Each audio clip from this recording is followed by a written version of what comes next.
শহরের নিয়তি বড় অদ্ভুত।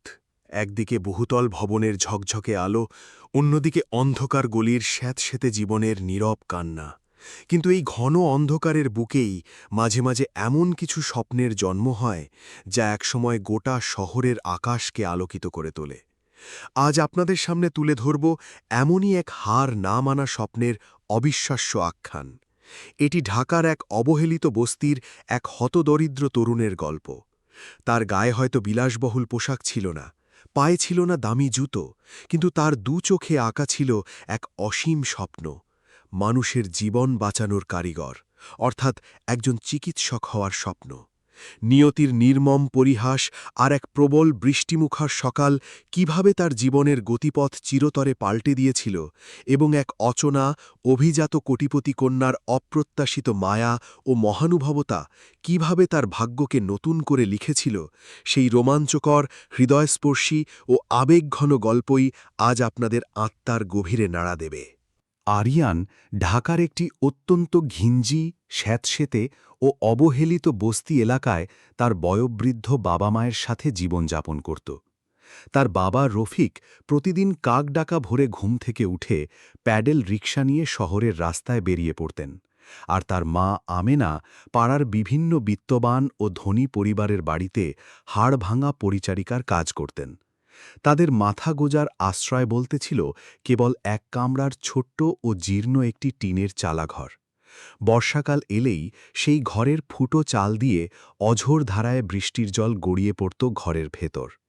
কিন্তু সেই হতদরিদ্র ও জীর্ণ কুটিরের চার দেয়ালের মাঝেই সম্পূর্ণ নীরবে ও সযত্নে বড় হয়ে উঠছিল এক বিশাল এবং পবিত্র স্বপ্ন, আরিয়ানের একজন বড় ডাক্তার হওয়ার স্বপ্ন। রাত জেগে পড়াশোনা করাটা আরিয়ানের নিত্যদিনের রুটিন ছিল। মাঝে মাঝে যখন বিদ্যুৎ চলে গিয়ে চারপাশ ঘুটঘুটে অন্ধকারে তলিয়ে যেত, তখন সে তার ছেঁড়া বইপত্র বুকে জড়িয়ে সোজা চলে যেত মূল রাস্তার ধারের টিমটিমে ল্যাম্পপোস্টের নিচে। বস্তি এলাকার সাধারণ লোকজন তাকে এমন পাগলের মতো পড়তে দেখে নানা ধরনের কটু কথা ও ব্যঙ্গ বিদ্রূপ করত। আরে আরিয়ান, গরিবের ঘরের ছেলেদের কি আর ডাক্তার হওয়ার মতো বড় স্বপ্ন মানায়? এত গাদা গাদা বই গিলে তুই কি করবি রে? দিন শেষে তো তোকে তোর বাপের মতোই রিকশার হ্যান্ডেল শক্ত করে ধরতে হবে। কিন্তু আরিয়ান এসব অবজ্ঞাপূর্ণ কথা কখনোই গায়ে মাখত না। সমাজের এই সমস্ত অপমান ও তিরস্কার সে অত্যন্ত নীরবে ও পরম ধৈর্যের সাথে সহ্য করে নিত, কারণ তার চোখের সামনে সারাক্ষণ কেবল একটাই দৃশ্য ভাসত, তার বাবার কড়া পড়া, রক্তশূন্য ফাটা হাত এবং তার মায়ের হাড়ভাঙা খাটুনিতে ক্লান্ত, শীর্ণ, ম্লান মুখাবয়ব। অবশেষে সেই বিশেষ দিনটি এসে উপস্থিত হল। সেদিন ছিল আরিয়ানের জীবনের সবচেয়ে গুরুত্বপূর্ণ ও বহুল প্রতীক্ষিত মেডিকেল ভর্তি পরীক্ষার সকাল। সে খুব ভোরেই বিছানা ছেড়ে উঠে পড়েছিল। চরম উত্তেজনা এবং অজানা এক ভয়ে তার হাত পা সামান্য কাঁপছিল। সে তার পুরনো রং জ্বলে যাওয়া এবং কিছুটা বিবর্ণ স্কুল ব্যাগের ভেতর অত্যন্ত সযত্নে তার পরীক্ষার প্রবেশপত্র বা অ্যাডমিট কার্ডটি গুছিয়ে রাখল এবং দ্রুত পরীক্ষার কেন্দ্রে যাওয়ার জন্য প্রস্তুত হতে লাগল।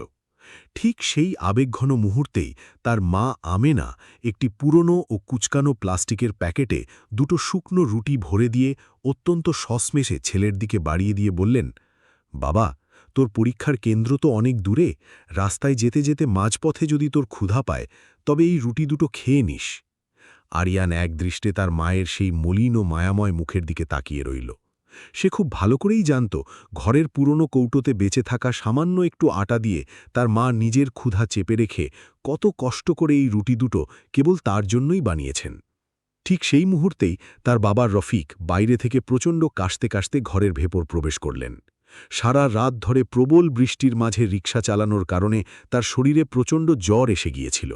জ্বরের ঘোরে তার শরীর রীতিমতো থরথর করে কাঁপছিল, কিন্তু এত শারীরিক কষ্ট সত্ত্বেও তার মুখে লেগেছিল এক অদ্ভুত স্নিগ্ধ ও প্রশান্তির হাসি। তিনি তার ভেজা শার্টের পকেট থেকে পরম যত্নে ভাঁজ করে রাখা কয়েকটি পুরনো ও ছেঁড়া টাকার নোট বের করে আরিয়ানের হাতের মুঠোয় গুজে দিয়ে বললেন, এই নে বাবা, তোর বাসে করে যাওয়ার ভাড়া। আরিয়ান মুহূর্তেই পরিস্থিতিটা বুঝে গেল। সে বুঝতে পারল যে এই সামান্য কয়েকটি টাকা তার বাবা নিজের জ্বরের জরুরি ওষুধ না কিনে তার পরীক্ষার কেন্দ্রে যাওয়ার জন্য তিল করে জমিয়ে রেখেছেন। এই নির্মম সত্যটি উপলব্ধি করার সাথে সাথেই তার দু চোখ জলে ছলছল করে উঠল। সে বাষ্পরুদ্ধ ও কাঁপা কাঁপা কণ্ঠে বলে উঠল, বাবা, আপনার তো খুব জ্বর, আপনি নিজের জন্য ওষুধ কেন কিনে আনলেন না? রাফিক ম্লান অথচ গর্বিত হেসে উত্তর দিলেন, আগে তুই অনেক বড় ডাক্তার হ, তারপর আমার সব রোগের ওষুধ এমনিতেই হয়ে যাবে। বাবার এই নিঃস্বার্থ ভালোবাসার কথা শোনা মাত্র আরিয়ান আর নিজের আবেগ কোনোভাবেই ধরে রাখতে পারল না। সে মাটিতে হাঁটু গেড়ে বসে তার বাবার পা দুটো শক্ত করে জড়িয়ে ধরে পরম শ্রদ্ধায় প্রণাম করল। এদিকে বাইরে বৃষ্টির বেগ কমার কোনো লক্ষণই ছিল না, বরং তা ক্রমশ বেড়েই চলছিল। আরিয়ান এক প্রকার দৌড়াতে দৌড়াতে বস্তির গলি পেরিয়ে মূল বাসস্ট্যান্ডের দিকে ছুটল। তার পায়ে থাকা একমাত্র পুরনো জুতোজোড়া ইতিমধ্যেই রাস্তার কাদা আর বৃষ্টির জলে সম্পূর্ণ ভিজে একাকার হয়ে গিয়েছিল। বাসস্ট্যান্ডে পৌঁছানোর পর সে স্থানীয়দের কাছ থেকে জানতে পারল তার পরীক্ষার কেন্দ্রটি শহরের একেবারে অন্য প্রান্তে, বেশ অনেকটা দূরে অবস্থিত। আর সামান্য একটু দেরি হলেই পরীক্ষা কেন্দ্রের মূল ফটক তার জন্যে চিরতরে বন্ধ হয়ে যাবে। আরিয়ান চরম উৎকণ্ঠার সাথে বারবার তার হাতের পুরনো ঘড়িটার দিকে তাকাচ্ছিল আর সময় গুনছিল। বেশ অনেকটা সময় বুক ভরা উদ্বেগ নিয়ে অপেক্ষার পর অবশেষে একটি লোকাল বাস এসে থামল। বাসটিতে তিল ধারণের কোনো জায়গা ছিল না, উপচে পড়া প্রবল ভিড়। সাধারণ যাত্রীরা রীতিমতো ধাক্কাধাক্কি করে বাসের ভেতরে ওঠার আপ্রাণ চেষ্টা করছিল। আরিয়ানও নিজের জীবনের সবচেয়ে বড় স্বপ্নের তাগিদে কোনো মতে সেই মানুষের ভিড় ঠেলে বাসের ভেতর নিজের জন্য একটু দাঁড়ানোর জায়গা করে নিল। তার এক হাতে খুব শক্ত করে ধরা ছিল সেই অমূল্য অ্যাডমিট কার্ড, যা সে বারবার ভিড়ের মানুষের হাতের গুঁতো আর বৃষ্টির ছাঁট থেকে বাঁচানোর আপ্রাণ চেষ্টা করছিল। বাস ধীর গতিতে তার গন্তব্যের দিকে এগোতে লাগল। আরিয়ান চোখ বন্ধ করে মনে মনে ক্রমাগত মহান সৃষ্টিকর্তার কাছে প্রার্থনা করে চলেছিল। কিন্তু কে জানত, হয়তো সেদিন বিধাতা শুধু তার পরীক্ষার হলেই নয়, বরং বাস্তব জীবনে এক বিশাল এবং কঠিন পরীক্ষা নিতে চলেছিলেন। বাসটি শহরের অর্ধেক রাস্তা পার হতেই হঠাৎ করে বিকট এক শব্দ করে বাসের ইঞ্জিন পুরোপুরি বন্ধ হয়ে গেল। বাসের চালক তড়িঘড়ি করে নিচে নেমে কিছুক্ষণ ইঞ্জিন পরীক্ষা নিরীক্ষা করে চরম হতাশ কণ্ঠে যাত্রীদের উদ্দেশ্যে বললেন, বাস পুরোপুরি নষ্ট হয়ে গেছে, ইঞ্জিন সিজ করে গেছে, আর এক পাও সামনে যাবে না। এই নিদারুণ ও ভয়ানক কথাটি শোনা মাত্রই আরিয়ানের পায়ের তলা থেকে যেন বিশ্বাস আর ভরসার মাটি সম্পূর্ণ সরে গেল। তার মেডিকেল পরীক্ষা শুরু হতে আর মাত্র 40 মিনিট সময় বাকি, অথচ তার স্বপ্নের কেন্দ্রটি এখনও বহুদূর। এদিকে প্রকৃতির নিষ্ঠুরতাও যেন পাল্লা দিয়ে বেড়ে গিয়েছিল। বৃষ্টি আরও প্রবল ও ভয়ঙ্কর আকার ধারণ করেছিল।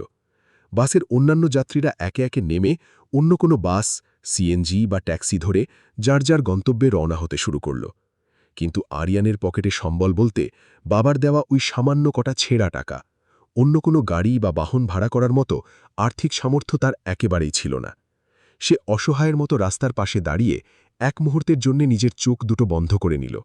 তারপর নিজের কাঁধের সেই পুরনো স্কুল ব্যাগটা আরও শক্ত করে আঁকড়ে ধরে সেই প্রবল ঝড়ের মতো বৃষ্টির মাঝেই রাস্তার ওপর দিয়ে প্রাণপণে দৌড়াতে শুরু করল। অঝোর ধারায় আকাশ ভেঙে ঝরে পড়া বৃষ্টি আরিয়ানের মুখের উপর সজোরে আছড়ে পড়ছিল। পরনের একমাত্র ভালো জামাকাপড় ভিজে একেবারে চুপসে শরীরের সাথে সেটে গিয়েছিল, কিন্তু তবুও তার ক্লান্ত পা 1 সেকেন্ডের জন্যেও থামল না। রাস্তার কাদা জল মারিয়ে দৌড়নোর প্রতিটা মুহূর্তে তার চোখের সামনে কেবল একটাই দৃশ্য ভেসে উঠছিল, তার অসহায় অভাবী বাবা মায়ের মুখ। এভাবেই অন্ধের মতো দৌড়াতে দৌড়াতে হঠাৎ একটি পিচ্ছিল রাস্তার মোড়ে পা পিছলে সে সজোরে রাস্তার ওপর ছিটকে পড়ল। এই আকস্মিক ও ভয়ানক পতনের ফলে তার হাত থেকে সেই অমূল্য অ্যাডমিট কার্ডটি ফসকে গিয়ে বেশ কিছুটা দূরে জমে থাকা ময়লা কাদা জলে গিয়ে পড়ল। আরিয়ান চরম আতঙ্কিত হয়ে তড়িঘড়ি করে মাটি থেকে উঠে সেই কার্ডটি তুলতে ছুটল। ঠিক সেই শ্বাসরুদ্ধকর ও করুণ মুহূর্তেই তার ঠিক সামনে এসে হঠাৎ ব্রেক কষল একটি চকচকে বড় কালো রঙের অত্যাধুনিক বিলাসবহুল গাড়ি। গাড়ির কালো কাঁচটি সম্পূর্ণ স্বয়ংক্রিয়ভাবে ধীর গতিতে নিচের দিকে নেমে এলো। গাড়ির নরম সিটে বসে থাকা একটি মেয়ে অত্যন্ত বিস্মিত ও কৌতূহলী দৃষ্টিতে আরিয়ানকে দেখতে লাগল। মেয়েটির বয়স আনুমানিক 20 বছর হবে। চেহারায় স্পষ্ট ফুটে আছে আভিজাত্য, অত্যন্ত সুন্দরী, তার চোখে মুখে উপচে পড়া আত্মবিশ্বাস এবং তার অভিব্যক্তিতে এক অদ্ভুত স্নিগ্ধ প্রশান্তি। মেয়েটি অত্যন্ত নরম ও মোলায়েম সুরে জিজ্ঞেস করল, তুমি কি মেডিকেল ভর্তি পরীক্ষা দিতে যাচ্ছ? আরিয়ান এই অপ্রত্যাশিত প্রশ্নে এবং এমন একটি রাজকীয় গাড়ির সামনে দাঁড়িয়ে কিছুক্ষণ একেবারেই নির্বাক হয়ে রইল। তার হঠাৎ নিজের কাদায় মাখামাখি হওয়া, ভিজে চুপসে যাওয়া কাপড় আর ছিঁড়ে যাওয়া জুতোর কথা মনে পড়ে ভেতর থেকে ভীষণ সংকোচ ও লজ্জাবোধ হল। সে মাথা নিচু করে খুব ধীর ও কাঁপা কাঁপা স্বরে উত্তর দিল, হ্যাঁ। মেয়েটি বিন্দুমাত্র সময় নষ্ট না করে তার গাড়ির পেছনের দরজাটি খুলে দিয়ে অত্যন্ত তাগিদ ও আন্তরিকতার সাথে বলল, জলদি ভেতরে এসে বসে পড়ো, না হলে তোমার পৌঁছতে বড্ড দেরি হয়ে যাবে। আরিয়ান এক প্রবল দ্বিধা ও মানসিক দ্বন্দ্বে পড়ে গেল। সে তার পুরো জীবনে এই প্রথমবার এত দামি, সুন্দর এবং বিলাসবহুল কোনো গাড়ির ভেতরে বসার প্রস্তাব পাচ্ছিল। মেয়েটি তার ইতস্তত ভাব ও আড়ষ্টতা বুঝতে পেরে পুনরায় তাগিদ দিয়ে বলল, তাড়াতাড়ি বসো, তোমার জীবনের এত মূল্যবান সময় নষ্ট হয়ে যাচ্ছে, ভেবে দেখার সময় নেই। আরিয়ানার কোনো উপায় না দেখে ধীরে সুস্থে এবং অত্যন্ত সংকোচ ও ভয়ের সাথে গাড়ির ভেতরে গিয়ে বসল। বিলাসবহুল গাড়ির ভেতরের দামি এসি থেকে কোনকনে ঠান্ডা হাওয়া বেরোচ্ছিল। অন্যদিকে আরিয়ানের শরীর ও ভেজা কাপড় বেয়ে টপ টপ করে বৃষ্টির ঘোলা জল পড়ছিল। তার মনে কেবলই এই ভয় কাজ করছিল যে তার এই নোংরা অবস্থার কারণে না জানি এত দামি গাড়ির সুন্দর ও পরিষ্কার সিট কভার নোংরা হয়ে যায়। কিন্তু মেয়েটি এসবের কোনো ভ্রুক্ষেপ না করে সম্পূর্ণ স্বাভাবিক ও বন্ধুসুলভ ভঙ্গিতে আরিয়ানের দিকে একটি দামি টিস্যু বক্স এবং এক বোতল মিনারেল ওয়াটার এগিয়ে দিয়ে হাসি মুখে বলল, আমার নাম আদিবা। আরিয়ান নিজের ভেতরের কিছুটা আড়ষ্টতা কাটিয়ে অত্যন্ত ধীর ও নম্রকণ্ঠে উত্তর দিল, আমার নাম আরিয়ান। এরপর বেশ কিছুক্ষণ গাড়ির ভেতরে এক পিনপতন নীরবতা বিরাজ করল। কেবল বাইরে বৃষ্টির ঝমঝম শব্দ শোনা যাচ্ছিল। কিছুক্ষণ পর সেই অস্বস্তিকর নীরবতা ভেঙে আদিবা অত্যন্ত কৌতূহলী হয়ে জিজ্ঞেস করল, তুমি ওরকম পাগলের মতোই প্রবল বৃষ্টির ভেতরে রাস্তায় দৌড়াচ্ছিলে কেন? আরিয়ানের চোখ যেন একজন অপরাধীর মতো নিচু হয়ে গেল। সে অত্যন্ত বিষণ্ণ ও ভারাক্রান্ত কণ্ঠে বলল, মাঝপথে আসার পর আমার বাস নষ্ট হয়ে গিয়েছিল। আজ যদি কোনো কারণে আমার এই পরীক্ষাটা ছুটে যেত, তবে আমার গরিব বাবা ভেতর থেকে পুরোপুরি ভেঙে পড়তেন। তার বেঁচে থাকার স্বপ্নটাই মরে যেত। আদিবা তার বিলাসী জীবনে এই প্রথমবারের মতো সম্পূর্ণ অচেনা এক দরিদ্র ছেলের কণ্ঠস্বরে মিশে থাকা এমন গভীর যন্ত্রণা, অসহায়ত্ব ও পরিবারের প্রতি প্রবল দায়বদ্ধতা এত কাছ থেকে অনুভব করল, যা তার হৃদয়কে গভীরভাবে ছুঁয়ে গেল। বেশ অনেকটা পথ পাড়ি দেওয়ার পর আদিবার গাড়িটি অত্যন্ত নিরাপদে পরীক্ষার কেন্দ্রের মূল ফটকের ঠিক বাইরে এসে থামল। আরিয়ান কালবিলম্ব না করে তড়িঘড়ি করে গাড়ির দরজা খুলে নিচে নামল। তার চেহারায় তখনও পরীক্ষা নিয়ে চরম ঘাবড়ে যাওয়ার ছাপ এবং সময়ের তাড়া স্পষ্ট ফুটেছিল।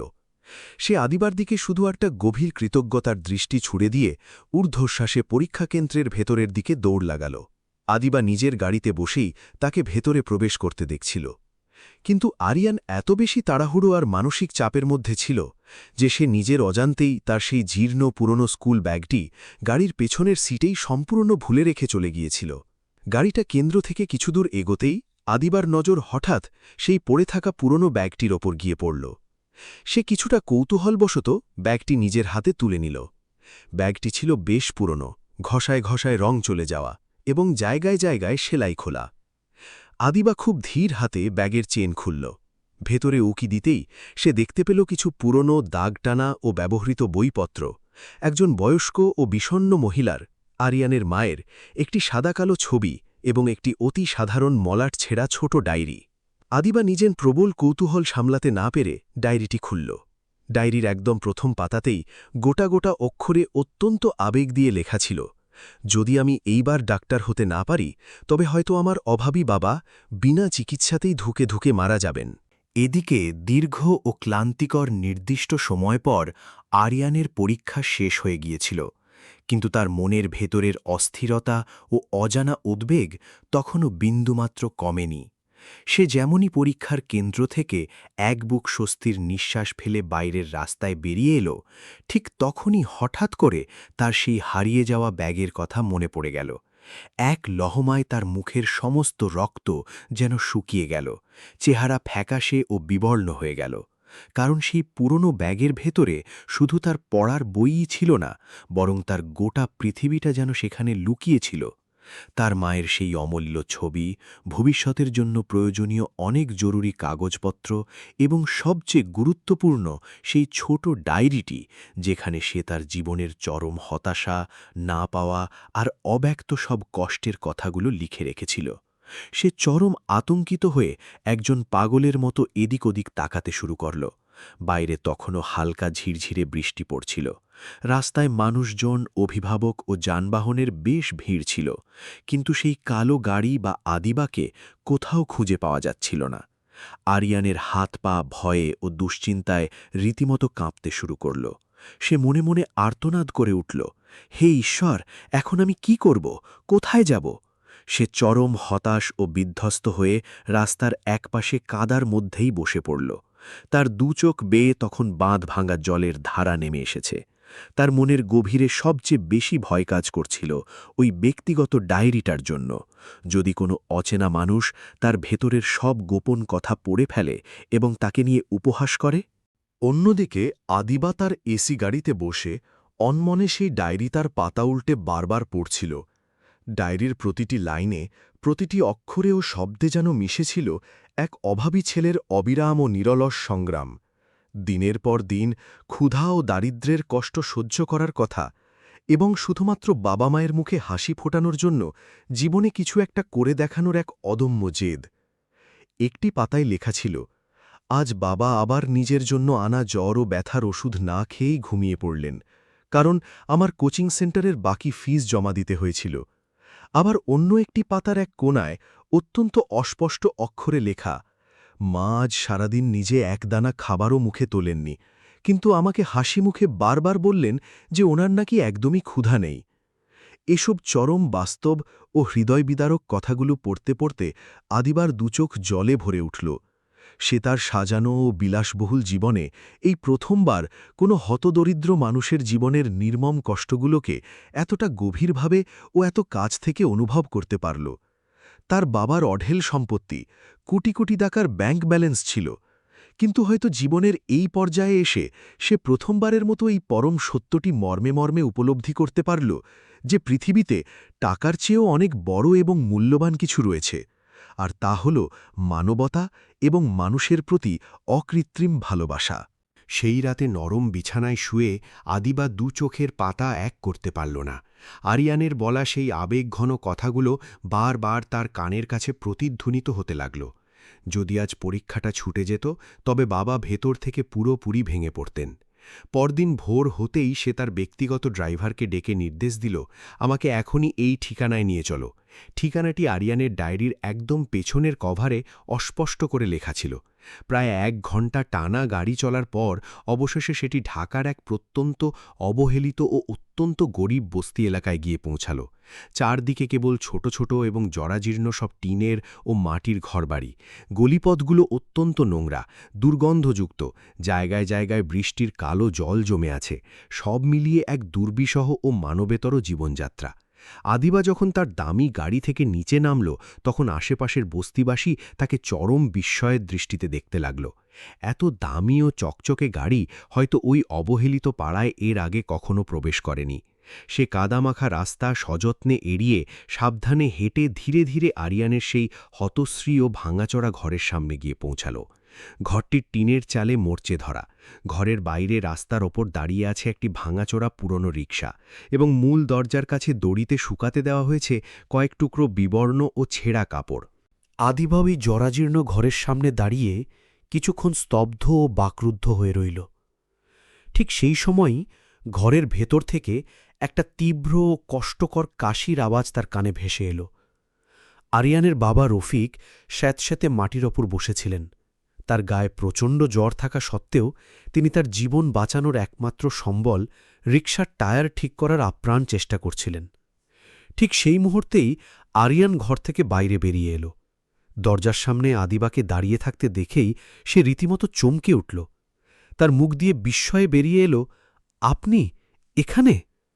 আদিবা তার মুখের সেই হালকা ও স্নিগ্ধ হাসি বজায় রেখে সেই পুরনো ব্যাগটি আরিয়ানের দিকে এগিয়ে দিয়ে বলল, তুমি সেদিন তাড়াহুড়োয় এটা আমার গাড়িতে ভুলে রেখে এসেছিলে। নিজের হারানো ব্যাগটি, বিশেষ করে তার ডায়েরিটি ফেরত পেয়ে আরিয়ানের চোখে মুখে হঠাৎ যেন একরাশ চমক ও স্বস্তি খেলে গেল। সে তাড়াতাড়ি ব্যাগটি 2 হাতে বুকের কাছে জড়িয়ে ধরে বলল, আপনাকে অসংখ্য ধন্যবাদ, আপনি আমার প্রাণ বাঁচালেন। কিন্তু কথাগুলো বলার সময় তার দৃষ্টি মাটির দিকে নিবদ্ধ ছিল। নিজের এই জরাজীর্ণ বাড়ি এবং পরিবারের এই করুণ অবস্থা আদিবার মতো একটি মেয়ের সামনে উন্মোচিত হওয়ায় তার ভীষণ লজ্জা বোধ হচ্ছিল। ঠিক তখনই ঘরের ভেতর থেকে তার মা আমেনার চিন্তিত ও ব্যাকুল কণ্ঠস্বর শোনা গেল, আরিয়ান বাবা, তুই তাড়াতাড়ি গিয়ে ফার্মেসি থেকে কিছু ওষুধ নিয়ে আয়, তোর বাবার শরীরটা তো আবার খুব খারাপ হচ্ছে। মায়ের এই কথা শুনে আরিয়ান এক মুহূর্তের জন্য যেন পাথর হয়ে গেল। সে সম্পূর্ণ নিশ্চুপ রইল, কারণ তার পকেটে তখন ওষুধ কেনার মতো কোনো কানাকড়িও ছিল না। আরিয়ানের ওই অদ্ভুত নীরবতা ও অসহায় দৃষ্টি দেখেই আদিবা পুরো পরিস্থিতিটি একেবারে পরিষ্কার বুঝে গিয়েছিল। সে আরিয়ানকে পাশ কাটিয়ে অত্যন্ত ধীর পায়ে সেই ছোট্ট ও অন্ধকার ঘরটির ভেতরে প্রবেশ করল। ঘরটি এতই ছোট ছিল যে সেখানে খুব কষ্টে সৃষ্টে মাত্র 2 জন মানুষ বসতে পারত। ঘরের এক কোণায় মাটির একটি ছোট চুলা বানানো ছিল, আর অন্য কোণায় অত্যন্ত সযত্নে রাখা ছিল আরিয়ানের পুরনো বই খাতাগুলো। আরিয়ানের মা আমেনা হঠাৎ করে আদিবার মতো এমন এক আধুনিক ও অভিজাত মেয়েকে নিজের গরিবের ঘরে ঢুকতে দেখে রীতিমতো ঘাবড়ে গেলেন। তিনি অত্যন্ত সংকোচের সাথে জিজ্ঞেস করলেন, মা, আপনি কে?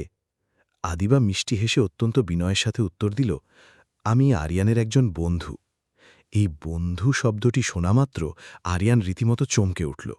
হয়তো তার এই অভাবের ও কষ্টের জীবনে এই প্রথমবার কোনো বড়লোক ঘরের মেয়ে তাকে নির্দ্বিধায় নিজের বন্ধু হিসেবে স্বীকার করেছিল।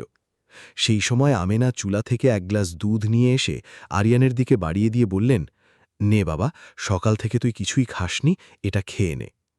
আরিয়ান সেই দুধের গ্লাসটি নিতে আপত্তি জানিয়ে বলল, মা, তুমি খেয়ে নাও, আমার ক্ষুধা নেই। কিন্তু আমেনা তার কোনো কথাই না শুনে প্রায় জোর করেই গ্লাসটি ছেলের হাতে ধরিয়ে দিলেন। আদিবা একপাশে দাঁড়িয়ে চুপচাপ এই নিঃস্বার্থ ভালোবাসার দৃশ্যটি অবলোকন করছিল। সে পরিষ্কার বুঝতে পারছিল যে ওই দরিদ্র পরিবারটির ঘরে শুধু ততটুকুই দুধ অবশিষ্ট ছিল যতটুকু তারা তাদের আদরের সন্তান আরিয়ানের জন্য বাঁচিয়ে রেখেছিল। তার 2 চোখ জলে ভিজে উঠল। সে নিজের চোখের জল লুকাতে সাথে সাথে ঘর থেকে বাইরে বেরিয়ে এল। নিজের গাড়িতে গিয়ে বসতেই তার চোখ দিয়ে অঝোর ধারায় জল গড়িয়ে পড়তে লাগল। সে অস্ফুট স্বরে আপন মনেই বিড়বিড় করে বলে উঠল, যে ঘরে কোনো টাকা নেই সেখানে এত খাঁটি ভালোবাসা কিভাবে থাকতে পারে? অন্যদিকে আরিয়ান কিছুতেই বুঝতে পারছিল না যে আদিবার মতো এত বড় লোক এবং আলাদা জগতের একটি মেয়ে তাকে কেন এতটা সাহায্য করছে। সেদিন সন্ধ্যায় হঠাৎ করেই আরিয়ানের বাবা রফিকের শারীরিক অবস্থার চরম অবনতি ঘটল। তার প্রবল শ্বাসকষ্ট শুরু হল এবং তিনি প্রায় জ্ঞান হারিয়ে ফেললেন। আমেনা ভয়ে রীতিমতো কাঁদতে কাঁদতে বললেন, আরিয়ান, তুই তাড়াতাড়ি কিছু একটা কর বাবা, তোর বাবাকে বাঁচা। আরিয়ান বিন্দুমাত্র সময় নষ্ট না করে তাকে তড়িঘড়ি করে নিকটবর্তী একটি বড় হাসপাতালে নিয়ে গেল। কিন্তু জরুরি বিভাগের ডাক্তার পরিষ্কার জানিয়ে দিলেন, আগে কাউন্টারে গিয়ে ভর্তির জন্য অ্যাডভান্স টাকা জমা দিন, তারপর আমরা রোগীকে দেখব। এই কথাটি শোনা মাত্রই আরিয়ানের পায়ের তলা থেকে যেন মাটি সরে গেল। তার পকেটে তখন মাত্র 100 টাকার একটি ময়লা নোট। সে হাত জোর করে চিকিৎসকদের কাছে অনুনয় করল, স্যার, দয়া করে আপনারা চিকিৎসা শুরু করুন, আমি কথা দিচ্ছি, আমি যে কোনো উপায়ে টাকা দিয়ে দেব। কিন্তু কেউ তার এই করুণ আর্তনাদ শুনল না। ঠিক তখনই পেছন থেকে একটি অত্যন্ত দৃঢ় ও পরিচিত আওয়াজ ভেসে এল, আপনারা এখনই চিকিৎসা শুরু করুন ডাক্তারবাবু, কাউন্টারে পুরো টাকা জমা হয়ে গেছে। আরিয়ান চমকে উঠে পেছনের দিকে ফিরে তাকাল। সে দেখল তার ঠিক সামনেই আদিবা দাঁড়িয়ে আছে। আরিয়ান চরম অবাক হয়ে বলল, আপনি আপনি আবার এখানে কিভাবে এলেন? আদিবা অত্যন্ত ধীর ও শান্ত কণ্ঠে তাকে আশ্বস্ত করে বলল, ভয় পেও না, কাকাবাবুর কিচ্ছু হবে না। ডাক্তাররা সাথে সাথে রফিককে স্ট্রেচারে করে ভেতরের অপারেশন থিয়েটারের দিকে নিয়ে গেলেন। আরিয়ান যেন ঘোর লাগা চোখে কিছুক্ষণের জন্যে কেবল আদিবার দিকেই তাকিয়ে রইল। তার চোখে একই সাথে চরম লজ্জা, সীমাহীন কৃতজ্ঞতা এবং নিজের অক্ষমতার কষ্ট সব একাকার হয়ে গিয়েছিল। সে অত্যন্ত ধীর কণ্ঠে জিজ্ঞেস করল, আপনি বারবার কেন আমাকে এভাবে সাহায্য করছেন?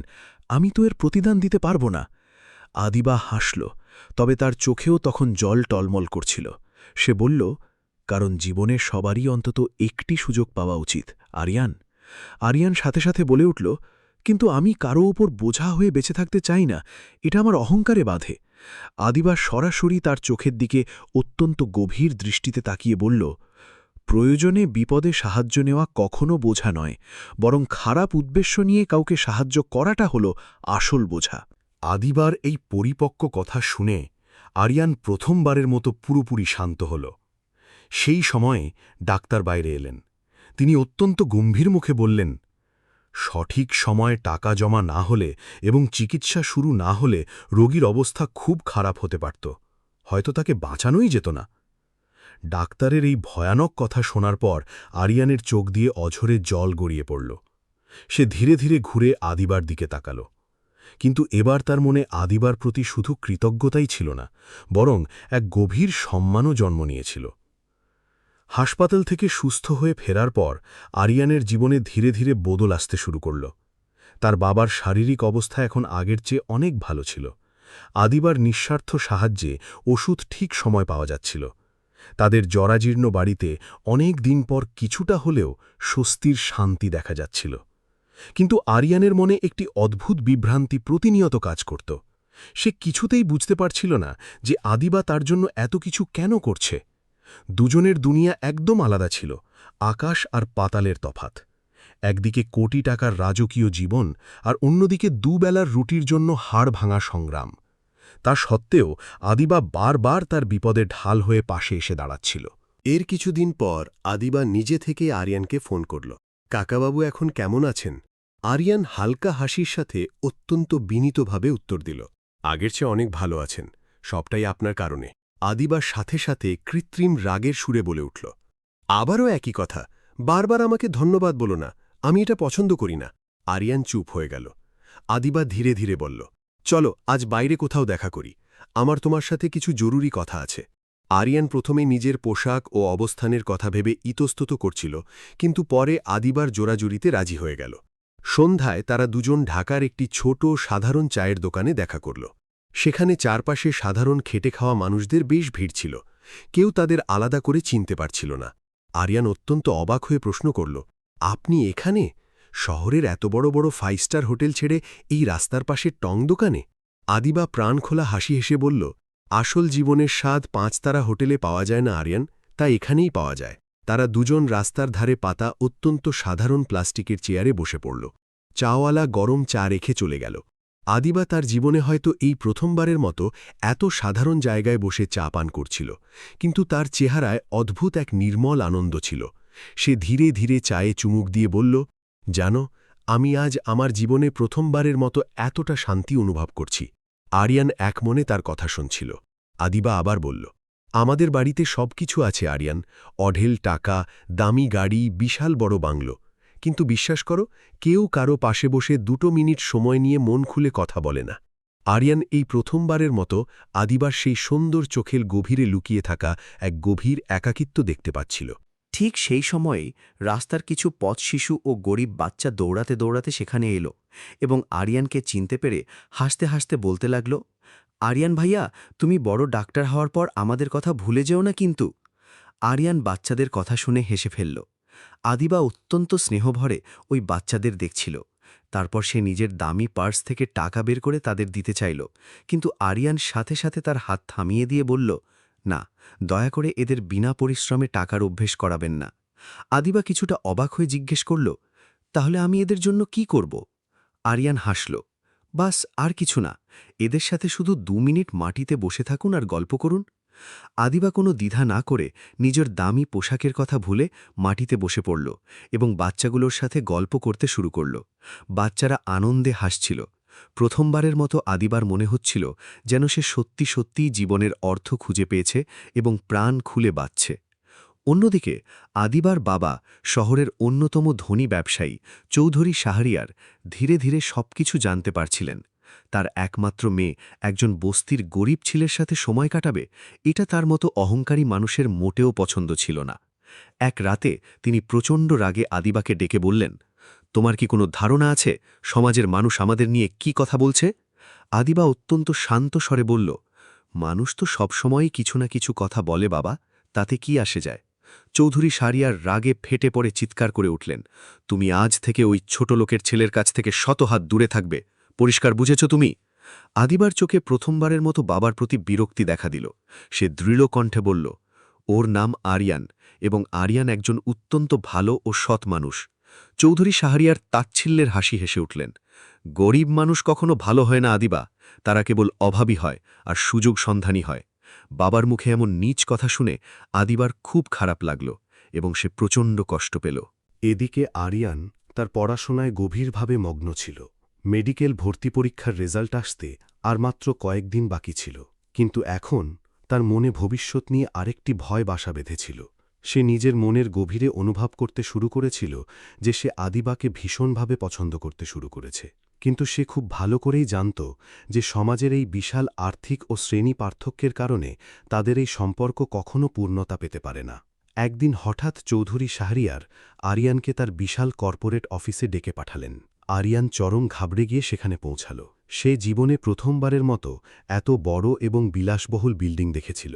অফিসের ভেতরে বড় বড় ও নামিদামি ব্যবসায়ীরা বসেছিলেন। চৌধুরী শাহরিয়ার তার দামি চেয়ারে বসে আরিয়ানকে অত্যন্ত তাচ্ছিল্যের দৃষ্টিতে ওপর থেকে নিচ পর্যন্ত দেখতে লাগলেন। তাহলে তুমি সেই আরিয়ান? আরিয়ান ভয়ে ও অস্বস্তিতে মাথা নিচু করে ফেলল। চৌধুরী শাহরিয়ার ধীরে ধীরে তার চেয়ার ছেড়ে কাছে এলেন। বলো, তোমার কত টাকা চাই? আরিয়ান চমকে গিয়ে মাথা তুলল। জি, আমি বুঝলাম না। আমি একদম সোজা কথা বলছি। আমার মেয়ের জীবন থেকে চিরতরে দূরে থাকো। আরিয়ানের চোখে চরম অপমান ও কষ্ট নেমে এলো। স্যার, বিশ্বাস করুন, আমি কখনো... চৌধুরী শাহরিয়ার মাঝপথেই তার কথা রূঢ়ভাবে কেটে দিলেন। তোমাদের মতো বস্তির ছেলেরা এভাবেই ধনী মেয়েদের ফাঁদে ফেলে রাতারাতি ওপরে উঠতে চায়। আমি তোমাদের খুব ভালো করেই চিনি। এক লোহমায় পুরো ঘর পিনপতন চুপ হয়ে গেল। অপমানে আরিয়ানের হাতের মুঠো শক্ত হয়ে গেল। তার চোখে বাঁধ ভাঙা জল চলে এসেছিল, কিন্তু সে অনেক কষ্টে নিজেকে সামলাল। অত্যন্ত ধীরে ও দৃঢ় কণ্ঠে সে বলল, আমি গরিব হতে পারি স্যার, কিন্তু আমি বাজারে বিক্রি হওয়ার মতো কোনো পণ্য নই। এ কথা শুনতেই কিছুক্ষণের জন্য পুরো ঘর একদম শান্ত হয়ে গেল। আরিয়ান আর এক মুহূর্ত সেখানে না দাঁড়িয়ে বেরিয়ে গেল। বাইরে তখন অঝোর ধারায় বৃষ্টি হচ্ছিল। সে নির্জন রাস্তায় একাকী হাঁটছিল। বৃষ্টির জলের সাথে মিশে তার চোখ দিয়ে অঝোরে জল ঝরছিল। তার জীবনে প্রথমবারের মতো নিজের এই দারিদ্র্য নিয়ে চরম ঘৃণা ও ক্ষোভ হচ্ছিল। সেই রাতেই সে একটা কঠিন সিদ্ধান্ত নিল। সে আদিবার সুন্দর জীবন থেকে চিরতরে দূরে চলে যাবে। পরের দিন আদিবা তাকে একটানা বারবার ফোন করতে লাগল, কিন্তু আরিয়ান ইচ্ছা করেই একবারও ফোন ধরল না। অবশেষে সন্ধ্যায় সে বুক ফেটে যাওয়া কষ্ট নিয়ে একটি মেসেজ পাঠাল, আপনি অনেক ভালো মানুষ আদিবা, কিন্তু আমাদের দুজনের দুনিয়া সম্পূর্ণ আলাদা। আমি চাই না কেবল আমার কারণে আপনাকে আপনার পরিবারের সাথে লড়তে হোক এবং আপনি কষ্ট পান। মেসেজটা পড়তেই আদিবার চোখ দিয়ে অঝরে জল গড়িয়ে পড়তে লাগল। এদিকে আরিয়ান নিজের সমস্ত কষ্ট বুকে চেপে পুরোপুরি পড়াশোনায় ডুবে গেল। তারপর অবশেষে সেই বিশেষ দিনটি এলো, যার জন্য সে বছরের পর বছর ধরে অপেক্ষা করেছিল, মেডিকেল ভর্তি পরীক্ষার রেজাল্ট প্রকাশের দিন। পুরো বস্তি মহল্লা একটি ছোট মোবাইল স্ক্রিনের চারপাশে গোল হয়ে দাঁড়িয়েছিল। আরিয়ান চরম উত্তেজনায় কাঁপতে কাঁপতে রেজাল্ট খুলছিল। হঠাৎ তার চোখ আনন্দে বড় বড় হয়ে গেল। মেধা তালিকায় তার জাতীয় পর্যায়ে ন্যাশনাল র্যাঙ্কে প্রথম সারিতে নাম এসেছিল। পুরো মহল্লা আনন্দে ও খুশিতে চিৎকার করতে লাগল। তার মা আমেনা কাঁদতে কাঁদতে ছেলেকে বুকে জড়িয়ে ধরলেন। বাবার চোখে ছিল অভাবনীয় গর্বের জল। রাফিক কাঁপা কাঁপা ও ভারী স্বরে বললেন, আমার ছেলে আজ সত্যি সত্যি ডাক্তার হবে। কিন্তু সেই প্রবল খুশির মাঝেই হঠাৎ করে একটি দুঃসংবাদ এলো। আদিবা চিরতরে তার বাবার বাড়িঘর ছেড়ে চলে গেছে। চৌধুরী শাহরিয়ার পাগল প্রায় হয়ে পুরো ঢাকায় তাকে খুঁজছিলেন। এ কথা শুনতেই আরিয়ানের বুকের ভেতরটা জোরে ধরফড় করতে লাগল। তার প্রথমবারের মতো মর্মে মর্মে উপলব্ধি হল, সে শুধু আদিবাকে সম্মানই করত না, সে তাকে নিজের জীবনের চেয়েও বেশি ভালোবাসতেও শুরু করেছিল। আদিবার ঘর ছেড়ে নিরুদ্দেশ যাওয়ার খবর শোনার পর আরিয়ান সারা রাত এক মুহূর্তের জন্য ঘুমাতে পারল না। বাইরে তখন হালকা বৃষ্টি হচ্ছিল, কিন্তু তার ভেতরের পৃথিবীতে এক প্রলয়ঙ্করী ঝড় বইছিল। একদিকে তার আজীবনের লালিত স্বপ্ন পূরণ হতে চলেছিল, সে দেশের সেরা মেডিকেল কলেজে ভর্তি হতে যাচ্ছিল। অন্যদিকে ঠিক সেই মেয়েটি হঠাৎ করে তার জীবন থেকে সম্পূর্ণ গায়েব হয়ে গিয়েছিল, যে মেয়েটি তার ভেঙে যাওয়া স্বপ্নকে নিজ হাতে সামলেছিল। এদিকে একমাত্র মেয়েকে হারিয়ে চৌধুরী শাহরিয়ারের মানসিক অবস্থাও চরম খারাপ হতে যাচ্ছিল।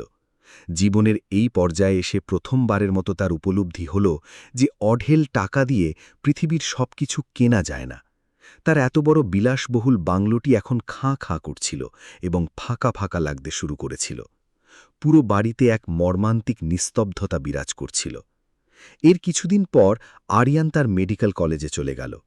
চিকিৎসা বিজ্ঞানের পড়াশোনা খুব কঠিন ছিল, তাকে দিনরাত এক করে অমানসিক পরিশ্রম করতে হতো। কিন্তু এত ব্যস্ততার মাঝেও প্রতি রাতে তার আদিবার কথা অবশ্যই মনে পড়ত। সে অনেকবার তার পুরনো নম্বরে ডায়াল করত, কিন্তু রিং হওয়ার আগেই আবার নিজেই ফোন কেটে দিত। তার মনে হতো হয়তো আদিবা তাকে ভুল বুঝে এখন ভীষণ ঘৃণা করে। এভাবেই সময় তার নিজস্ব নিয়মে ধীরে ধীরে পার হতে লাগল। দেখতে দেখতে প্রায় দীর্ঘ ৩ বছর পার হয়ে গেল। আরিয়ান এখন দেশের একটি নামকরা সরকারি হাসপাতালে নিজের ইন্টার্নশিপ করছিল। এখন তার চেহারায় আগের মতো সেই সরলতার পাশাপাশি এক দৃঢ় আত্মবিশ্বাসও এসে গিয়েছিল। হাসপাতালের গরিব রোগীরা তাকে খুব বেশি পছন্দ করত, কারণ সে প্রতিটি রোগীর সাথে অত্যন্ত মানবিকভাবে ও দরদ দিয়ে কথা বলত।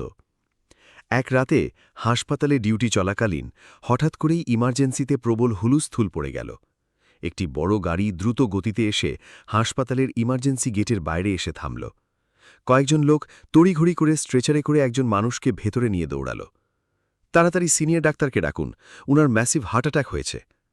আরিয়ান সাথে সাথে ওয়ার্ড থেকে বাইরে এলো, কিন্তু যেমনই তার নজর ওই মুমূর্ষু মানুষটির ওপর পড়ল, সে কিছুক্ষণের জন্য থমকে গেল। তিনি ছিলেন চৌধুরী শাহরিয়ার। তার অবস্থা খুব গুরুতর ছিল, শ্বাস অত্যন্ত দ্রুত ও অনিয়মিতভাবে চলছিল। পিছনে দাঁড়িয়ে থাকা একজন মহিলা অঝরে কাঁদছিলেন। ডাক্তার সাহেব, দয়া করে এনাকে বাঁচান। আরিয়ান কয়েক সেকেন্ডের জন্য চুপচাপ দাঁড়িয়ে রইল। তার সেই অভিশপ্ত দিনের কথা মনে পড়ে গেল, যখন এই মানুষটি ভরা অফিসে সবার সামনে তাকে চূড়ান্ত অপমান করেছিলেন। নিজের যোগ্যতা ভুলো না, সেই তীক্ষ্ণ শব্দগুলো আজও তার কানে প্রতিধ্বনিত হচ্ছিল। কিন্তু ঠিক পরমুহূর্তেই আরিয়ান একজন চিকিৎসকের শপথ স্মরণ করে নিজেকে সামলাল। সে সাথে সাথে তার ইমার্জেন্সি ডাক্তারের টিমকে ডাকল। অপারেশন থিয়েটার রেডি করো, এক্ষুনি ওনার সার্জারি করতে হবে। প্রায় 4 ঘণ্টা ধরে একটানা জটিল অপারেশন চলল। পুরো পরিবার ও আত্মীয় স্বজন বাইরে বসে কাঁদছিল। ঠিক তখনই হাসপাতালের করিডোরে একটি মেয়ে দ্রুত দৌড়াতে দৌড়াতে এলো। তার পরনে সাধারণ সাদা পোশাক, চোখে বুপচে পড়া জল। আরিয়ান তাকে দূর থেকেই চিনে ফেলল। সে আর কেউ নয়, সেই ছিল আদিবা। দীর্ঘ 3 বছর পর তারা দুজনে আজ একে অপরের সামনে দাঁড়িয়েছিল। কিছুক্ষণ দুজনে স্তব্ধ হয়ে কিছুই বলতে পারল না। আদিবার চোখ দিয়ে অঝরে জল বইতে লাগল। সে কাপা কণ্ঠে জিজ্ঞেস করল, আমার বাবা কেমন আছেন? আরিয়ান অত্যন্ত ধীর ও আশ্বস্ত কণ্ঠে বলল, অপারেশন সফল হয়েছে, উনি এখন সম্পূর্ণ বিপদমুক্ত। এ কথা শুনতেই আদিবার স্বস্তিতে কাঁদতে কাঁদতে ওখানেই ফ্লোরে বসে পড়ল। আরিয়ান তাকে চুপচাপ দেখতে লাগল। সে আজ গভীরভাবে উপলব্ধি করল যে সময়ের সাথে সাথে পরিস্থিতি বদলাতে পারে, কিন্তু কিছু আত্মার সম্পর্ক কখনো শেষ হয় না। সকাল হতে হতে আইসিইউতে চৌধুরী শাহরিয়ারের জ্ঞান ফিরল। তিনি ধীরে ধীরে নিজের চোখ খুললেন। সবার প্রথমে তার নজর বেডের পাশে দাঁড়িয়ে থাকা আরিয়ানের উপর পড়ল। কিছুক্ষণ তিনি অবাক হয়ে তাকে দেখতে থাকলেন। তারপর অনুশোচনায় তার চোখ দিয়ে জল গড়িয়ে পড়ল। অত্যন্ত দুর্বল ও ভাঙা কণ্ঠে তিনি বললেন, যে ছেলেকে আমি গরিব ও ছোট লোক ভেবে আমার অফিস থেকে তাড়িয়ে দিয়েছিলাম, আজ সেই ছেলেই আমার জীবন বাঁচাল। পুরো কেবিন শান্ত হয়ে গেল। চৌধুরী শাহরিয়ার কাঁদতে কাঁদতে হাত জোড় করে বললেন, আমাকে তুমি মাফ করে দাও বাবা। আরিয়ান সাথে সাথে তার হাত ধরে ফেলল। দয়া করে এমন কথা বলবেন না স্যার, আমি শুধু আমার দায়িত্ব পালন করেছি। কিন্তু চৌধুরী শাহরিয়ার তার হাত শক্ত করে ধরে ফেললেন। না আরিয়ান, আজ আমি প্রথমবারের মতো বুঝতে পেরেছি যে মানুষের আসল মূল্য তার ব্যাংক ব্যালেন্সে বা টাকায় হয় না, তার বিশাল হৃদয়ে হয়। ঠিক পাশেই দাঁড়িয়ে আদিবা কাঁদছিল। চৌধুরী শাহরিয়ার তার কাঁপা হাতে আদিবার হাতটি পরম স্নেহে আরিয়ানের হাতের ওপর রেখে দিলেন। যদি পারো তবে আমার মেয়েকে সারা জীবন সুখে রেখো। বাবার মুখে কথা শুনতেই আদিবা অঝরে কাঁদতে লাগল। এই ঘটনার ঠিক কয়েক মাস পর ঢাকার সেই গরিব বস্তি এলাকাতেই একটি বিশাল ও অত্যাধুনিক বড় হাসপাতাল তৈরি হয়ে গেল। সেই নবনির্মিত হাসপাতালের মূল ফটকের বাইরে বড় বড় অক্ষরে লেখা ছিল আমেনা মেমোরিয়াল হাসপাতাল। এই হাসপাতালটি আরিয়ান তার মায়ের নামে প্রতিষ্ঠিত করেছিল। এখানে সমস্ত গরিব ও অসহায় মানুষদের সম্পূর্ণ বিনামূল্যে উন্নত চিকিৎসা প্রদান করা হতো। উদ্বোধনের দিন পুরো বস্তি মহল্লার মানুষ সেখানে আনন্দে জড়ো হয়েছিল। যে মানুষগুলো একসময় আরিয়ানকে নিয়ে ঠাট্টা বিদ্রুপ করত, আজ তারাই গর্বের সাথে বুক ফুলিয়ে তার নাম নিচ্ছিল। আরিয়ানের বাবা রাফিক হুইলচেয়ারে বসে একদৃষ্টে তার সফল ছেলেকে দেখছিলেন। তার চোখে ছিল বাঁধভাঙ্গা খুশির জল। মা আমেনা বারবার দুহাত তুলে ঈশ্বরকে ধন্যবাদ জানাচ্ছিলেন। ঠিক তখনই সেখানে উৎসবের সানাই বাজতে শুরু করল। পুরো পরিবেশ রঙিন আলোয় ঝলমল করে উঠল। সেদিন ছিল আরিয়ান এবং আদিবার শুভ বিবাহ। লাল টুকটোকে বিয়ের পোশাকে আদিবাকে অত্যন্ত অপরূপ সুন্দর লাগছিল, কিন্তু তার চেহারার সবচেয়ে বড় সৌন্দর্য ছিল তার মুখের সেই খাঁটি ও স্নিগ্ধ হাসি। বিয়ের আনুষ্ঠানিকতা চলাকালীন আদিবা ধীরে ধীরে আরিয়ানের কানে ফিসফিস করে বলল, যদি সেদিন প্রবল বৃষ্টিতে তোমার বাস নষ্ট না হতো তবে হয়তো আমাদের দুজনের কখনো দেখাই হতো না। আরিয়ান হাসল, আর যদি সেদিন তুমি তোমার গাড়ি না থামাতে তবে হয়তো আমার স্বপ্ন ওই কাদার রাস্তাতেই চিরতরে ভেঙে যেত। দুজনের চোখই আনন্দে ভিজেছিল। বিয়ের অনুষ্ঠান সুন্দরভাবে শেষ হল। উপস্থিত পুরো মহল্লা আনন্দে হাততালি দিতে লাগল। ঠিক সেই সময় কিছু গরিব বস্তির বাচ্চা দৌড়ে আরিয়ানের কাছে এলো। আরিয়ান ভাইজা, এবার থেকে আমরাও মন দিয়ে পড়াশুনো করে তোমার মতো বড় ডাক্তার হব। আরিয়ান হাঁটু গেড়ে তাদের সমান হয়ে নিচে বসে পড়ল এবং হাসি মুখে তাদের মাথায় হাত বুলিয়ে বলল, শুধু বড় মানুষ নয়, সবার আগে একজন ভালো মানুষ হতে হবে।